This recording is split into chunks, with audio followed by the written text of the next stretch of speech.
ఏంటంటే మాది నక్సలైట్ ఆమె సీతక్క. నేను కూడా మాది నక్సలైట్ని. నేను 1 సంవత్సరం జైలు చేసినా కానీ సీతక్క జైలు. ఆమె చాలా ఓవర్గా మాట్లాడుతుంది.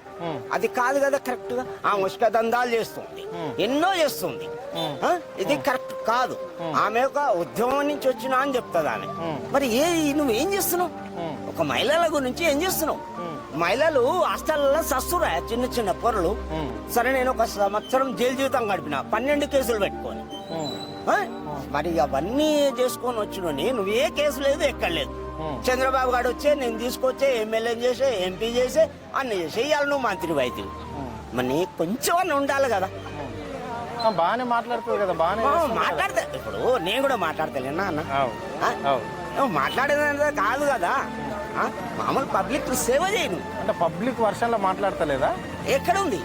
ఏమైనా కాళ్ళకు బూట్లు వేసుకొని ఆ కరువులా నేను వర్షాలకు వచ్చినాయి, నేను బియ్యం పంచినా, మూటలు పంచినా అంటే నీకు వచ్చిన నిధులు ఎక్కడివి?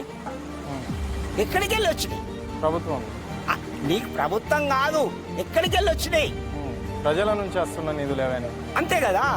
ఏ ఎన్ఆర్ఐలు అక్కడ అమెరికాడో బొమ్మరికాడో పంపితేనే అవి తెచ్చినావు. వాటికి లెక్కలు చెప్పు.